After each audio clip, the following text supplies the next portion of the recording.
La terre était encore fraîche sur la tombe de Maurice quand mon monde s'est effondré pour la deuxième fois ce jour-là.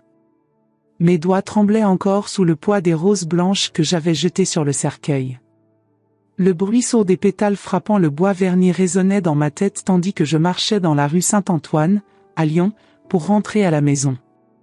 Notre maison. La maison où Maurice et moi avions construit 48 ans de souvenirs. L'automne français était cruel en ce mois de novembre. Le vent coupant traversait mon manteau noir comme s'il voulait me rappeler que j'étais seul maintenant. Les feuilles des chênes dansaient sur le sol mouillé, créant une symphonie mélancolique qui accompagnait mes pas lourds. Julien m'avait laissé au cimetière. Je dois régler quelques affaires, maman, avait-il dit en évitant mon regard. J'ai pensé que c'était la douleur. J'ai pensé que lui, comme moi, avait besoin de traiter la perte de son père à sa manière. Comme je me trompais. J'ai monté les 3 marches de pierre de notre maison avec difficulté. Mes 73 ans pesaient plus à ce moment-là que durant toute ma vie. J'ai cherché la clé dans mon sac, mais avant de pouvoir la trouver, j'ai entendu le bruit du verrou qui se fermait de l'intérieur. La porte s'est ouverte juste d'une fente, et le visage de mon fils unique est apparu dans l'ouverture. Il n'y avait pas de larmes dans ses yeux. Il n'y avait pas de douleur. Il y avait quelque chose de bien pire, une indifférence totale. « Maman » dit-il, et sa voix sonnait différemment. Froide. Calculatrice. Tu n'habites plus ici. J'ai pensé avoir mal entendu. Le deuil peut jouer des tours à notre oui, n'est-ce pas? Mais alors il a continué. Papa est mort. La maison est maintenant à moi de droit. Et toi, tu vas devoir te débrouiller seul. Je n'ai pas l'obligation de m'occuper d'une vieille. Le mot « vieille » m'a frappé comme une gifle. Non seulement par la cruauté, mais par la façon dont il l'a craché, comme si j'étais quelque chose de répugnant qu'il fallait jeter. Julien, ai-je réussi à murmurer, je suis ta mère. Tu étais ma mère, m'a-t-il corrigé, et il a commencé à fermer la porte. Maintenant tu n'es rien pour moi. Le bruit de la porte qui se fermait a résonné dans la rue silencieuse comme un coup de feu. Je suis resté là, planté, avec mon sac encore pendu au bras, essayant de comprendre ce qui venait de se passer. Mon propre fils. Le bébé que j'avais porté dans mon ventre pendant 9 mois. L'enfant que j'avais bercé lors des nuits de fièvre. L'adolescent rebelle que j'avais défendu quand tout le monde disait qu'il ne valait rien. Mes jambes ont lâché, et je me suis retrouvée assise sur l'escalier froid de pierre. La rue était déserte, seulement quelques lumières jaunâtres des anciens lampadaires éclairaient l'asphalte mouillé. L'odeur de pluie mélangée aux feuilles en décomposition envahissait mes poumons, et pendant un moment j'ai pensé que j'allais m'évanouir. Madame Rousseau, notre voisine depuis 20 ans, est passée en hâte avec ses sacs de courses. Nos regards se sont croisés pendant une seconde, et j'ai vu dans les siens quelque chose qui m'a brisé le cœur, de la pitié. Elle a rapidement baissé la tête et a pressé le pas. Même elle savait ce qui s'était passé. La réalité a commencé à me frapper par vagues. Je n'avais nulle part où dormir. Je n'avais nulle part où aller. Mon compte en banque était joint avec Maurice, et certainement Julien avait déjà pris les dispositions légales. J'étais littéralement dans la rue, comme il l'avait dit. Le froid de novembre a commencé à pénétrer mes os. J'ai tiré mon manteau plus serré contre mon corps, mais il n'y avait pas assez de tissu au monde qui puisse réchauffer la froideur que je ressentais à l'intérieur. Une froideur qui ne venait pas du temps, mais de la découverte que le fils que j'avais élevé avec tant d'amour était capable d'une cruauté que je n'imaginais même pas qu'elle existait. À 9 heures du soir, la pluie a commencé à tomber. D'abord quelques gouttes éparses, puis une bruine persistante qui mouillait tout lentement, comme si le ciel pleurait avec moi. J'ai cherché un abri sous l'auvent de la boulangerie du bois, fermée depuis des heures. Là, appuyé contre la vitrine sombre, j'ai passé la première nuit de ma nouvelle réalité. Je n'ai pas dormi. Comment l'aurais-je pu? À chaque bruit dans la rue, mon cœur s'emballait. À chaque voiture qui passait, je me recroquevillais un peu plus. Non pas par peur d'être vue, mais par honte.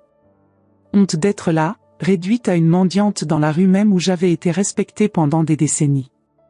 Durant les longues heures de cette aube, j'ai pensé à Maurice. À ce qu'il ressentirait s'il savait ce que notre fils avait fait. J'ai pensé à ses derniers mots à l'hôpital, « Prends soin de Julien, Thérèse.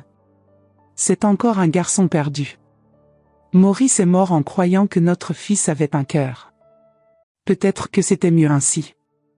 Quand le soleil s'est levé faiblement entre les nuages gris, j'étais encore là, mouillé, gelé, mais curieusement plus éveillé que je ne l'avais été depuis des années.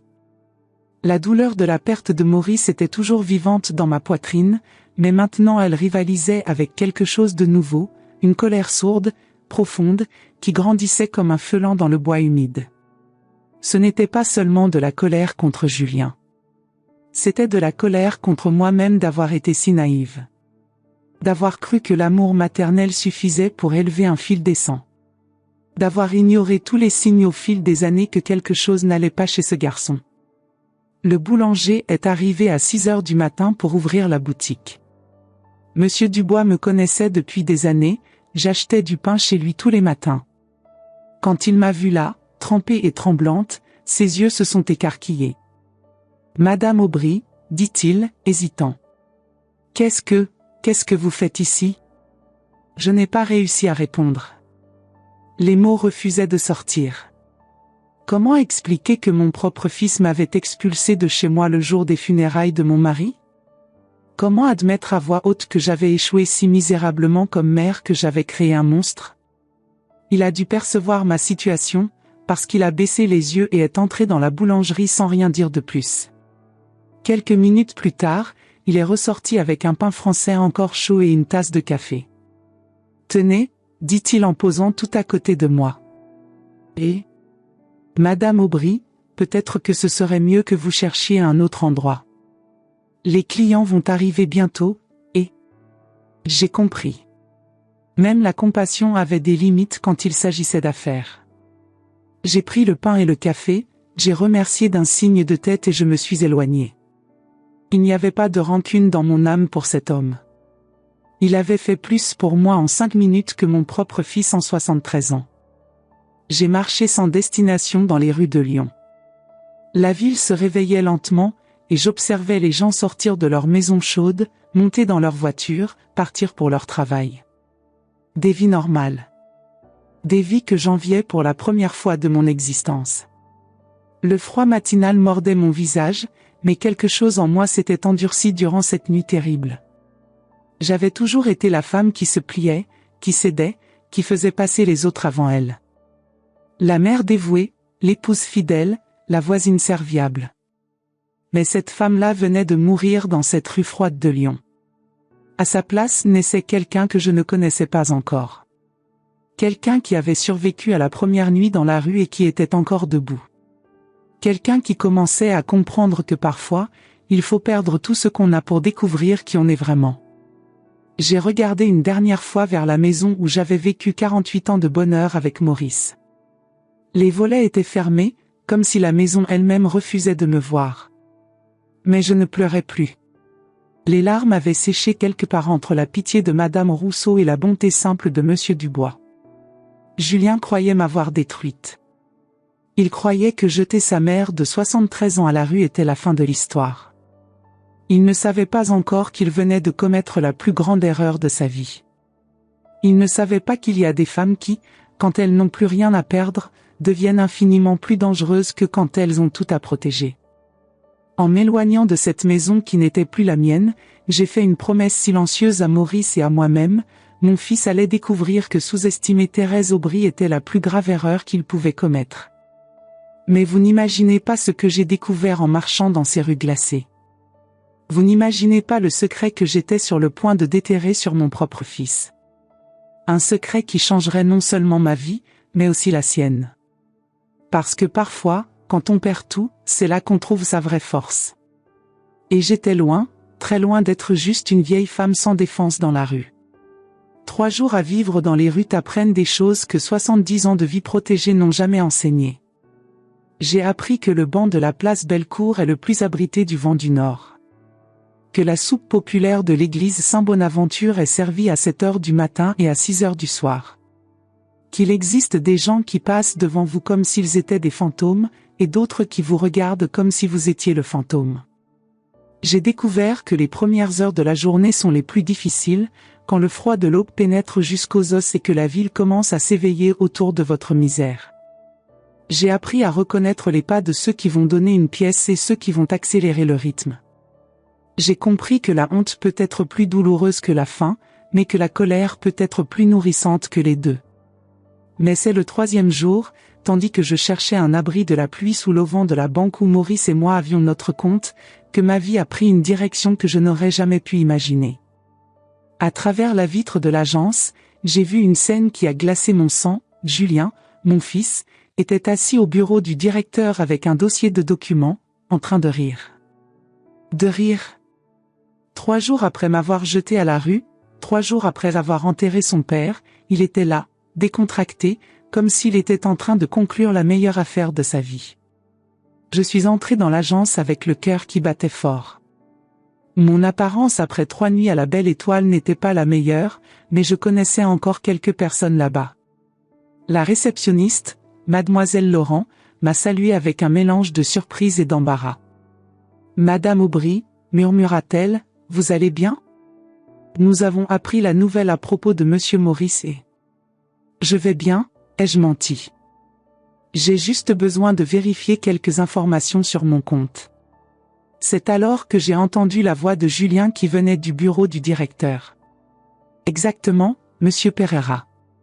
Comme ma mère a de sérieux problèmes mentaux après la mort de mon père, je dois assumer la procuration de tous ses biens aussi.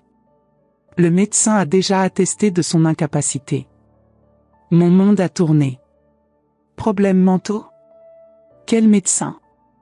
Quel certificat ? Mademoiselle Laurent m'a offert une chaise, remarquant que j'avais pâli. Madame, aimeriez-vous un verre d'eau ? Qu'est-ce que mon fils fait là-bas ? Ai-je demandé en pointant vers le bureau. Elle a hésité, visiblement mal à l'aise. Eh bien, il a apporté quelques documents, sur l'héritage, et d'autres affaires. D'autres affaires. Mon compte personnel. Les économies que j'avais accumulées pendant des décennies en vendant les gâteaux que je faisais à la maison. L'argent que Maurice insistait toujours pour que je garde, pour les urgences. Ironiquement, c'était exactement l'urgence pour laquelle j'avais épargné, mais le voleur était de l'intérieur même de la famille. Je dois parler au directeur, ai-je dit en me levant. Madame, il est occupé en ce moment, peut-être que si vous reveniez demain. Maintenant. Ma voix est sortie plus ferme que je ne l'espérais. 73 ans d'éducation française et de bonnes manières sont partis à l'eau. J'ai marché directement vers la porte du bureau du directeur et je l'ai ouverte sans frapper. Julien a failli s'étouffer avec son café quand il m'a vu. Monsieur Pereira, le directeur qui connaissait notre famille depuis 15 ans, est devenu visiblement nerveux. Maman, s'est exclamé Julien en se reprenant rapidement. Qu'est-ce que tu fais ici ? Tu devrais te reposer, le médecin a dit que... Quel médecin, Julien ? Ai-je demandé en m'approchant du bureau. Le silence qui a suivi était assourdissant. J'ai vu dans les yeux de mon fils cette expression que je connaissais depuis qu'il était enfant, la même qu'il faisait quand je le prenais en train de mentir sur ses devoirs ou sur quelque bêtise. Monsieur Pereira a brisé le silence.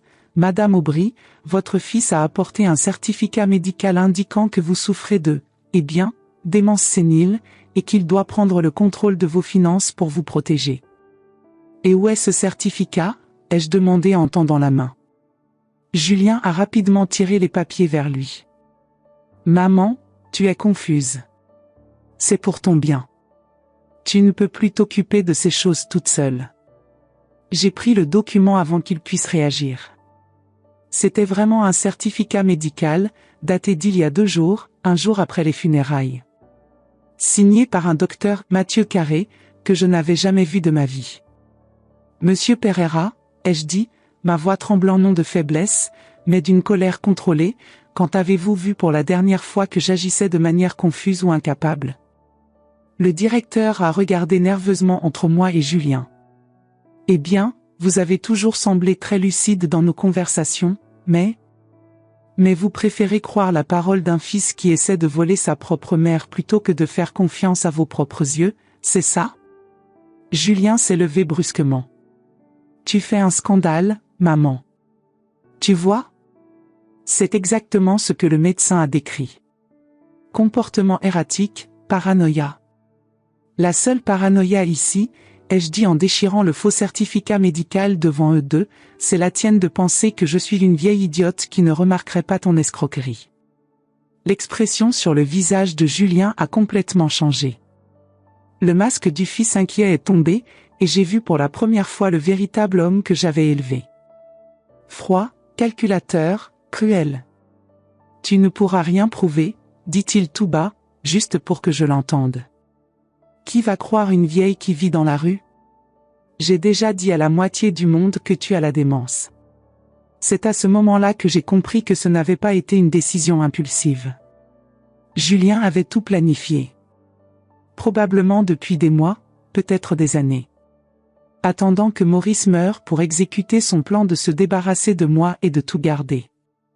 Monsieur Pereira, visiblement mal à l'aise avec la situation, a suggéré, peut-être que ce serait mieux que vous régliez ça en famille.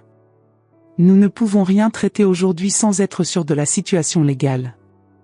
Je suis sorti de l'agence avec Julien qui me suivait. Sur le trottoir, loin des oreilles du directeur, il a montré son vrai visage. Tu gâches tout, siffla-t-il. Pourquoi tu ne disparais pas une bonne fois? Personne ne regrettera ton absence. Maurice le regretterait, ai-je répondu. Papa est mort en pensant que tu étais une sainte et moi un raté. Mais regarde qui est dans la rue maintenant. Ces mots ont révélé plus qu'il ne le voulait. Des années de ressentiment, de jalousie de l'amour que Maurice ressentait pour moi. Julien ne cherchait pas seulement l'argent, il voulait me détruire pour tout ce que je représentais pour son père. Tu sais ce qui me fait le plus mal, Julien, ai-je demandé en regardant directement dans ses yeux. Ce n'est pas que tu me haïsses. C'est d'avoir échoué si misérablement à t'élever que tu es devenu ce monstre. Il a ri. Un rire amer, sans humour. Tu n'as pas échoué à m'élever, maman. Tu as échoué à m'aimer. C'était toujours papa, papa, papa. J'ai toujours été au second plan. Ce n'est pas vrai. Non. Alors pourquoi quand j'ai dit que je voulais étudier l'art tu m'as forcé à faire de l'économie? Pourquoi quand j'amenais des petites amies à la maison tu trouvais toujours des défauts chez elles? Pourquoi rien de ce que je faisais n'était jamais assez bien? Je suis restée silencieuse. Parce qu'au fond, très au fond, il avait raison sur certains points. J'avais été dure avec lui. J'avais essayé de le mouler selon ma vision de ce qu'un fils devrait être. Mais est-ce que cela justifiait ce qu'il faisait maintenant? Même si j'ai eu tort, Julien, ça ne te donne pas le droit de me détruire. Si, ça me le donne, répondit-il. Tu as détruit mon estime de moi, ma confiance, mes rêves. Maintenant c'est mon tour. Il s'est retourné et a marché de nouveau vers l'agence. J'ai vu à travers la vitre qu'il a continué sa conversation avec Monsieur Pereira, inventant probablement plus de mensonges sur mon état mental. J'ai marché dans les rues de Lyon avec l'esprit bouillonnant. Pour la première fois en 3 jours, je ne pensais pas au froid, à la faim ou à l'endroit où je dormirais. Je pensais à comment un fils pouvait garder tant de haine pendant si longtemps. À comment j'avais été aveugle à cette haine. À comment Maurice était mort sans savoir que le fils qu'il aimait tant était capable d'une telle horreur. Mais je pensais aussi à autre chose, Julien avait sous-estimé sa vieille mère. Il pensait que 73 ans signifiait fragilité, confusion, résignation. Il ne connaissait pas la femme qui avait élevé une famille entière pendant la guerre, qui avait affronté les rationnements, les bombes et les pertes. Qui avait travaillé en double service pour donner une éducation aux fils ingrats. Les heures s'écoulaient et je découvrais des aspects de ma ville que je n'avais jamais remarqués. Les coins où les sans-abri se rassemblaient, les endroits où on pouvait trouver un peu de chaleur, les visages de ceux qui, comme moi, étaient devenus invisibles aux yeux de la société. Une solidarité silencieuse existait entre nous, faite de regards compréhensifs et de petits gestes de bonté. Une vieille dame nommée Françoise, qui dormait près de la gare depuis 5 ans, m'a appris où trouver de l'eau potable et quel restaurant jetait de la nourriture encore comestible. Le secret, m'a-t-elle dit avec un sourire édenté, c'est de ne jamais perdre sa dignité. Peu importe où tu dors, tu es toujours toi. Ces mots ont résonné en moi. J'étais toujours Thérèse Aubry, même sans toi, même sans famille. Cette identité, personne ne pouvait me la voler. Cette nuit-là, allongé sur le banc de la place avec mon manteau comme couverture, j'ai fait une promesse à Maurice et à moi-même. Julien découvrirait que sous-estimer Thérèse Aubry avait été la plus grande erreur de sa vie misérable. Je ne savais pas encore comment, mais j'allais me venger. Pas par cruauté, mais par justice. Et surtout, pour lui montrer que sa mère était loin d'être la vieille sans défense qu'il pensait pouvoir manipuler. Le lendemain matin, réveillé par les premiers rayons de soleil qui perçaient les nuages gris de Lyon, j'ai senti quelque chose de nouveau naître en moi. Ce n'était plus seulement de la colère ou de la tristesse. C'était une détermination froide, calculée. Julien avait joué sa première carte, mais il ne savait pas que le jeu ne faisait que commencer. Et dans ce jeu, j'avais un avantage qu'il ne soupçonnait pas, je n'avais plus rien à perdre. Une semaine dans les rues enseigne que la survie réveille des instincts que vous ne saviez même pas posséder. J'ai appris à observer, à écouter, à être invisible quand c'était nécessaire. Et surtout, j'ai appris que quand on n'a plus rien à perdre, on peut être beaucoup plus dangereuse que quand on a tout à protéger. Les premiers jours, je me contentais de survivre. De trouver de la nourriture, un abri, de la chaleur. Mais au bout de la 5e nuit passée sous les étoiles froides de Lyon, quelque chose en moi a changé. La peur a laissé place à la curiosité. La résignation a cédé le pas à une soif de vérité. Si Julien pensait m'avoir détruite, il allait découvrir qu'il n'avait fait que libérer une partie de moi que j'ignorais moi-même. C'est en observant Julien de loin que j'ai découvert sa routine. Chaque matin à 8 heures, il sortait de la maison, ma maison, pour aller travailler au bureau de comptabilité du centre. Chaque mardi et jeudi, il s'arrêtait au Café des Arts pour prendre son petit déjeuner renforcé et lire le journal. Et chaque vendredi, il retrouvait une femme jeune, blonde, au restaurant Le Petit Bouchon. La première fois que je les ai vus ensemble, j'ai pensé que c'était juste une collègue. Mais en les observant plus attentivement, cachés derrière les colonnes de la vieille poste, j'ai remarqué des détails qui m'ont glacé le sang. Ce n'était pas n'importe quelle femme. Par les gestes intimes, par les baisers volés, par la façon dont elle a ri quand il lui a donné les clés de la maison pour qu'elle les garde dans son sac, il était clair que c'était plus qu'une maîtresse occasionnelle. C'était la vraie raison pour laquelle il m'avait expulsé.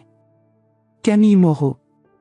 28 ans, cheveux blonds platinés, ongles toujours impeccables et un sourire qui cachait des ambitions de la taille de la Tour Eiffel.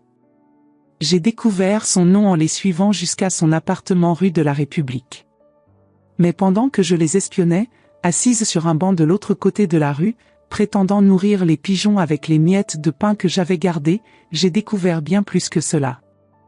L'appartement de Camille était luxueux. Trop luxueux pour une femme de son âge qui travaillait comme vendeuse dans une boutique de vêtements, selon ce que j'avais entendu dire à une voisine bavarde. D'où venait cet argent ? La réponse n'a pas tardé à venir. Caché derrière une voiture, j'ai entendu des parties de leur conversation tandis qu'ils marchaient dans la rue. « Quand est-ce que ta mère va signer les papiers de la maison ?» demanda-t-elle. « Bientôt, ma chérie. » Elle est de plus en plus confuse chaque jour. L'avocat a dit que c'était juste une question de temps avant qu'on obtienne l'interdiction complète. Et si elle résiste ? Julien a ri. Un rire qui m'a donné la nausée. Une vieille sénile qui vit dans la rue contre un fils inquiet avec des certificats médicaux ? Tu crois que quelqu'un va la croire ? Tu es sûr que ce médecin ne va pas poser de problème ? Docteur, Carré me doit plus de services qu'il ne peut en payer. Il signe tout ce que je lui demande. Service. Quel genre de service un comptable rendrait-il pour qu'un médecin signe de faux certificats ? La réponse est venue plus vite que je ne l'espérais. En suivant Julien discrètement pendant 2 jours, j'ai découvert que ces consultations comptables incluaient bien plus que des déclarations d'impôts. Il fréquentait une maison discrète rue Saint-Georges, où des médecins, des avocats et d'autres professionnels libéraux se réunissaient pour des jeux qui n'étaient pas exactement légaux. Cette découverte m'a mené à passer de longues heures devant cette maison, notant mentalement qui entrait et sortait. Dr. Carré était un habitué. Il arrivait toujours l'air nerveux, la cravate de travers, et repartait soit euphorique soit complètement abattu. Les signes classiques d'un joueur compulsif que j'avais appris à reconnaître grâce à mon voisin d'autrefois, Monsieur Laroche, qui avait ruiné sa famille au poker. Dr. Carré était perdu dans le jeu. Et mon fils était l'homme qui aidait à résoudre les problèmes financiers résultant de cette compulsion, en réclamant des faveurs en échange. Chantage. Mon fils était devenu un maître chanteur. Cette révélation m'a donné des nausées, mais aussi quelque chose d'autre, de l'espoir. Si Julien avait des secrets, s'il manipulait des gens, alors il avait des faiblesses. Et les faiblesses, ça peut être exploité. Armé de cette information, j'ai cherché Dr. Carré à son cabinet. La réceptionniste a essayé de me refouler, après tout, mon apparence après une semaine dans les rues n'inspirait pas confiance, mais j'ai insisté que c'était une urgence médicale. J'ai inventé des douleurs dans la poitrine, une respiration difficile. Les mots justes pour qu'elle ne puisse pas refuser de me faire passer. Quand il m'a vu, il a pâli instantanément. Vous êtes Thérèse Aubry. La femme que vous n'avez jamais examinée, mais pour qui vous avez signé un certificat de démence sénile. Il a essayé de nier, mais j'ai posé sur son bureau une photo que j'avais prise avec un appareil photo jetable acheté avec mes derniers euros, lui sortant de la maison de jeu rue Saint-Georges. Combien vous devez à mon fils, docteur ? Le silence s'est étendu pendant de longues secondes. Finalement, il a soupiré, 23 000 euros. Et en échange, il a demandé le faux certificat. Ce n'était pas une question. C'était une constatation. Dr. Carré a juste hoché la tête, vaincu. Docteur, ai-je dit en me penchant sur le bureau, vous allez faire exactement ce que je dis, ou cette photo va arriver entre les mains du Conseil de l'Ordre et au commissariat. Simultanément. Parfois l'âge apporte des avantages inattendus. 73 ans de vie m'avaient appris que les hommes désespérés prennent des décisions désespérées. Et Dr. Carré était clairement désespéré. Qu'est-ce que vous voulez ? Premièrement, vous allez écrire une rétractation complète sur le faux certificat. Deuxièmement, vous allez me donner un vrai certificat confirmant ma totale capacité mentale. Troisièmement, vous allez me raconter exactement comment mon fils fait fonctionner ce système de chantage. 1 heure plus tard, j'avais en main non seulement les documents qui prouvaient ma sanité mentale, mais aussi une liste détaillée des autres victimes du système de Julien. 12 professionnels libéraux qui avaient signé de faux documents, donné des informations privilégiées ou rendu des services illicites en échange du silence de mon fils sur leur vice de jeu. Le réseau était plus vaste que je ne l'imaginais. Il y avait un notaire qui falsifiait des testaments, un pharmacien qui vendait des médicaments sans ordonnance, un commissaire de police qui fermait les yeux sur certaines infractions. Tous pris au piège de leurs propres faiblesses, tous manipulés par mon fils qui jouait avec leur vie comme un marionnettiste cruel. Mon fils avait construit un petit réseau de corruption, et je venais de découvrir comment le démolir. Mais avant d'aller aux autorités, il y avait quelque chose que je devais faire personnellement. Cette nuit-là, j'ai attendu que Julien et Camille sortent dîner et j'ai utilisé la clé de secours que Maurice cachait toujours sous le pot de plantes sur le balcon. Entrer dans ma propre maison comme une intruse a été l'une des expériences les plus surréalistes de ma vie. La maison était méconnaissable.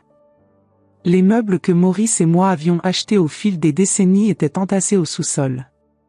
À leur place, des meubles modernes, chers, clairement choisis par Camille. Notre salon chaleureux était devenu une sorte de showroom sans âme. Même l'odeur avait changé, au lieu du parfum de lavande que j'utilisais depuis 40 ans, flottait maintenant un mélange écœurant de parfums bon marché et de cigarettes. Mais ce n'était pas la décoration qui m'intéressait. Je suis allé directement au bureau de Maurice, où Julien menait maintenant ses affaires. Les tiroirs fermés à clé sont inutiles quand vous connaissez les habitudes de la personne. Maurice cachait toujours les clés supplémentaires au même endroit depuis 40 ans, et apparemment Julien avait hérité de cette manie. Ce que j'ai trouvé m'a fait m'asseoir lourdement dans la chaise. Ce n'était pas seulement les preuves du système de chantage. Il y avait quelque chose de bien pire, des polices d'assurance vie à mon nom, avec Julien comme bénéficiaire, contractés il y a seulement 6 mois. Des documents médicaux falsifiés suggérant que j'avais de graves problèmes cardiaques.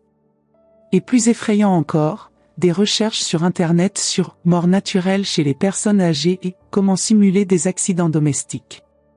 Mon fils ne planifiait pas seulement de me voler. Il planifiait de me tuer. Mes mains ont tremblé tandis que je photographiais chaque document avec l'appareil photo jetable. Julien avait calculé froidement non seulement mon expulsion de la maison, mais aussi mon élimination complète. La police d'assurance valait 200 000 €, suffisamment pour que lui et Camille commencent une nouvelle vie sans aucun souvenir gênant d'une mère qui connaissait ses crimes. Mais il y avait plus. J'ai trouvé des emails imprimés entre Julien et Camille où ils discutaient de différentes méthodes. Un accident dans l'escalier serait le plus crédible, écrivait-il. Les personnes âgées tombent tout le temps. Et elle répondait, il faut juste s'assurer qu'elles soient vraiment faibles avant. Quelques semaines dans la rue devraient suffire. Ils planifiaient ma mort avec la même froideur qu'ils auraient planifié des vacances. J'ai entendu la clé tourner dans la serrure. Ils étaient rentrés plus tôt que prévu. Rapidement, j'ai remis tout en place et je me suis caché dans le placard de la réserve, mon cœur battant si fort que j'étais sûr qu'ils pourraient l'entendre. À travers la fente de la porte, j'ai vu Julien et Camille entrer dans la cuisine, elle riant de quelque chose qu'il avait dit. « Tu es sûr qu'elle ne soupçonne rien ?» ai-je entendu Camille demander. « Impossible. » La vieille arrive à peine à se tenir debout. Dans quelques semaines, quand elle sera plus affaiblie par la vie dans la rue, ce sera facile de la convaincre de revenir à la maison. Une chute dans l'escalier, un problème cardiaque soudain, les accidents arrivent aux personnes âgées. Et si quelqu'un soupçonne quelque chose ? Qui va soupçonner ? Une dame de 73 ans avec un historique de démence, qui vit dans la rue, sans condition pour s'occuper d'elle-même. Ce sera presque un soulagement pour tout le monde quand elle partira. Tu penses que 200 000 € suffisent pour commencer notre nouvelle vie à Nice ? Largement. Et une fois qu'on aura vendu la maison, on aura plus d'1 demi-million. Assez pour ouvrir notre propre affaire, loin d'ici, loin de tous ces imbéciles. Ils ont monté à l'étage, et j'ai réussi à sortir de la maison sans être vu. Mais les paroles de Julien ont résonné dans ma tête toute cette nuit-là tandis que je m'enroulais dans la couverture déchirée sous l'auvent de la pharmacie. Mon fils planifiait vraiment de m'assassiner. Et le plus terrifiant, il en parlait avec la même naturelle que d'autres personnes discutent du menu du dîner. Pour la première fois depuis que tout avait commencé, j'ai ressenti une peur réelle. Pas la peur de mourir, à 73 ans, la mort ne m'effrayait pas tant que ça. Mais la peur de mourir aux mains de mon propre fils, d'être rappelé comme une vieille sénile que personne n'avait regretté. Maurice, ai-je pensé en observant les étoiles à travers les nuages de Lyon, votre fils est devenu un monstre. Et maintenant ce monstre veut me détruire complètement. Mais Julien avait commis une erreur fatale, il avait sous-estimé ce qu'une mère est capable de faire quand elle découvre qu'elle a créé un assassin. Cette nuit-là, malgré le froid qui pénétrait jusqu'à mes os, malgré la faim qui me tordait l'estomac, malgré la douleur de la trahison qui me déchirait le cœur, j'ai senti naître en moi quelque chose de nouveau. Quelque chose de dangereux. Julien pensait jouer aux échecs, mais il ne savait pas qu'il venait de réveiller un adversaire qui avait vécu assez longtemps pour apprendre que parfois, pour gagner, il faut être prêt à tout sacrifier. Et moi, je n'avais déjà plus rien à sacrifier. L'aube de Lyon ne m'avait jamais semblé si belle qu'en ce matin de décembre. Non pas parce que la situation s'était améliorée, j'étais toujours une femme de 73 ans dormant dans les rues. Mais parce que, pour la première fois en 2 semaines, je savais exactement ce que je devais faire. À 7 heures du matin, j'étais à la porte du commissariat central avec un dossier contenant toutes les preuves, photographie des documents du système de chantage, la rétractation du docteur Carré, les certificats médicaux falsifiés, les polices d'assurance frauduleuses et les recherches sur comment simuler des accidents avec des personnes âgées. Le commissaire Bernard Roussel, un homme d'une cinquantaine d'années aux yeux fatigués mais attentifs, m'a reçu avec un scepticisme initial qui s'est rapidement transformé en surprise, puis en indignation. « Madame Aubry, dit-il après avoir examiné tous les documents, c'est très grave. Nous parlons de fraude, chantage, falsification de documents et conspiration pour homicide. Conspiration. Mon fils n'a pas encore eu l'opportunité d'exécuter son plan. Il a acquiescé gravement. Nous aurons besoin de plus de preuves pour garantir une condamnation solide. Seriez-vous disposé à collaborer avec une enquête sous couverture ? C'est ainsi que, 3 jours plus tard, je me suis retrouvé portant un micro minuscule caché sous ma blouse, marchant vers la maison qui avait été la mienne pendant 48 ans. Le plan était simple, j'apparaîtrais à la porte en feignant d'être confuse et affaiblie, exactement comme Julien s'y attendait. J'essaierais de le convaincre de me laisser entrer, et avec un peu de chance, il se vanterait de ses plans devant les micros de la police. Mais avant cela, j'avais passé 2 jours à me préparer minutieusement. Le commissaire Roussel m'avait expliqué l'importance de faire avouer Julien, de le faire parler clairement de ses intentions. Il faut qu'il se sente en sécurité, madame. Il faut qu'il croie qu'il a gagné. Ces 3 jours d'attente m'avaient également permis de me laver dans les toilettes publiques de la gare, de récupérer quelques forces grâce au repas que me fournissait discrètement la police, et surtout, de préparer psychologiquement ce qui allait être l'un des moments les plus difficiles de ma vie, faire face à mon fils en sachant qu'il voulait me tuer. Le matin choisi pour l'opération, je me suis regardé dans le miroir brisé des toilettes publiques. La femme qui me regardait était différente de celle qui était sortie du cimetière il y a 3 semaines. Plus maigre, certes, marquée par les nuits froides et les journées difficiles. Mais il y avait quelque chose de nouveau dans ses yeux. Une détermination froide que je ne me connaissais pas. Julien a ouvert la porte avec une expression de surprise qui s'est rapidement transformée en satisfaction cruelle. « Maman », dit-il, mais sa voix portait une fausse préoccupation qui ne pouvait cacher le triomphe. « Tu as l'air terrible. Où est-ce que tu étais tous ces jours ? » Dans la rue, Julien, ai-je répondu d'une voix faible, jouant le rôle d'une vieille brisée. Comme tu as dit que je devais le faire. Ah, maman, tu confonds les choses encore. Je n'ai jamais dit ça. Tu es partie de la maison de ton propre chef, tu te souviens ? Nous étions tous inquiets. Le mensonge est sorti de ses lèvres avec une facilité perturbante. C'était comme regarder un acteur expérimenté jouer un rôle. Je peux entrer ? J'ai très froid. Il a hésité un moment, et j'ai vu ses yeux calculer. Camille est apparue derrière lui, portant mon peignoir de soie que j'avais reçu de Maurice pour notre 30e anniversaire de mariage. Julien, murmura-t-elle, elle a vraiment l'air très mal. Peut-être que c'est le moment. Le moment d'exécuter le plan final. Bien sûr, maman. Entre. Tu as besoin de soins médicaux urgents. Je suis entré dans la maison avec des pas tremblants, feignant plus de faiblesse que je n'en ressentais réellement. Le micro captait chaque mot, chaque respiration. En entrant, j'ai remarqué d'autres changements que je n'avais pas vus lors de ma visite nocturne. Des photos de Maurice et moi avaient été remplacées par des photos de Julien et Camille.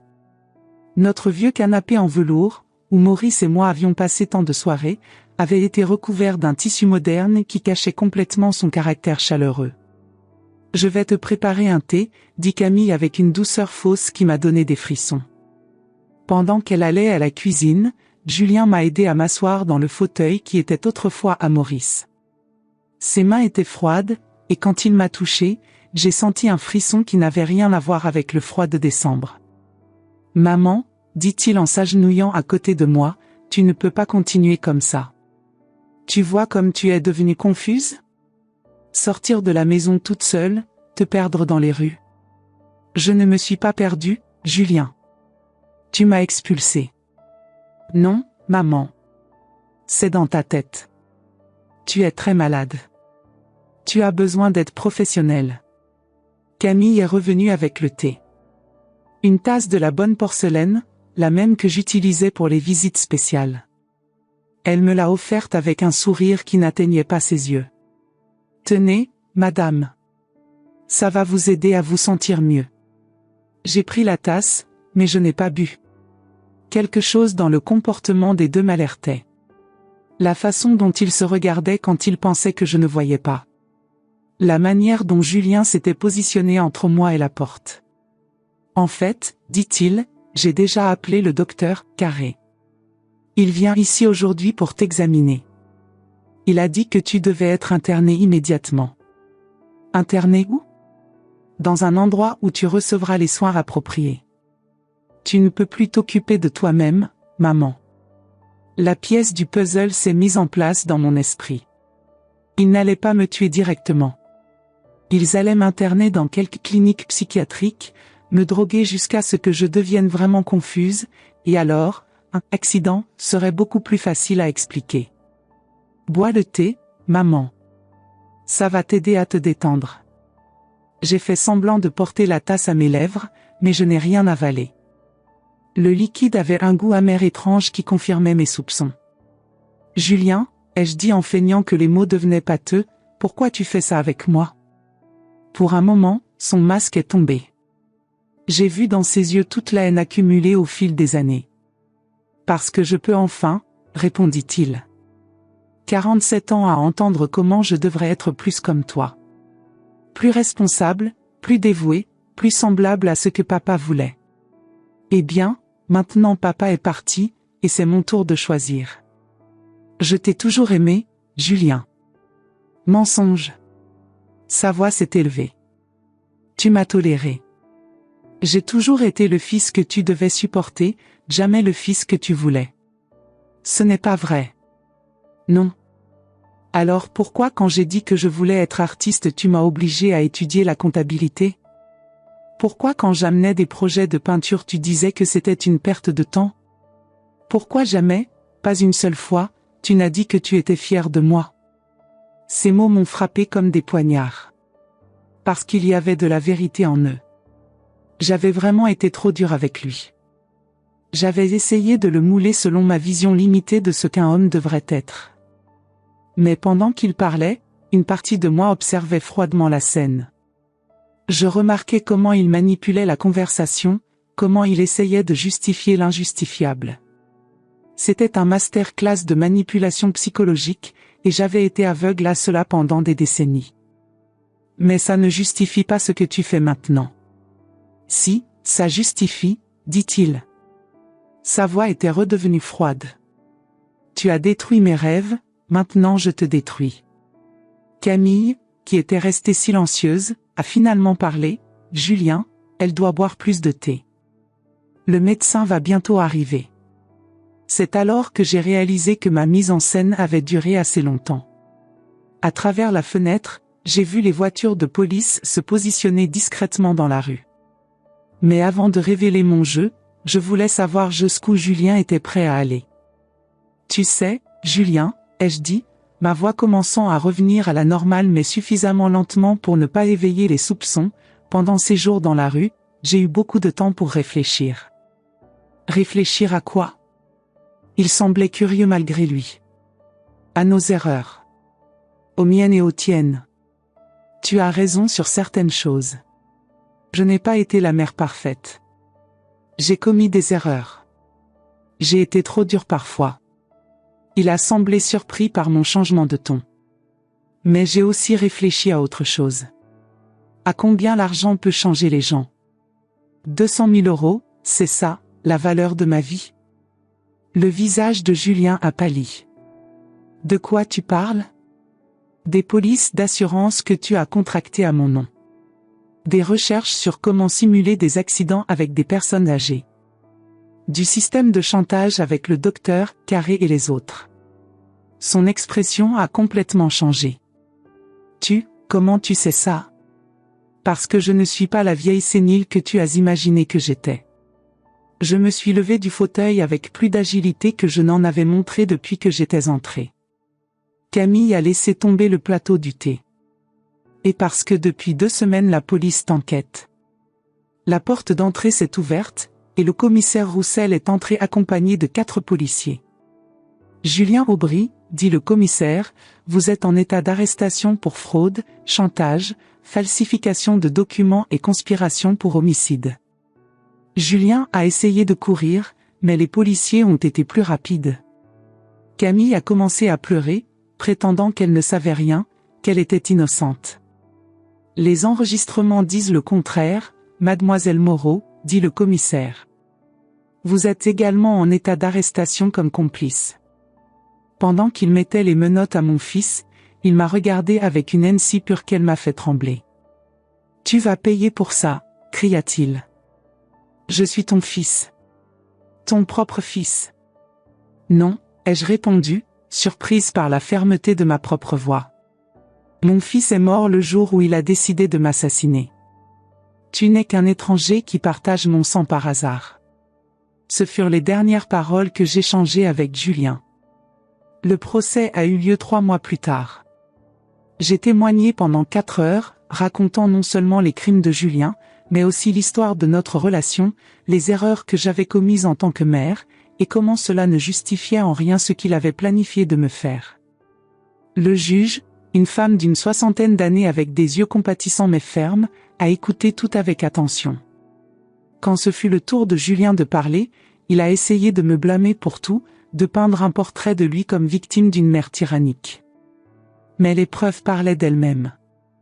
Les photos, les documents, les enregistrements. Et surtout, les témoignages des 12 professionnels qu'il avait chantés.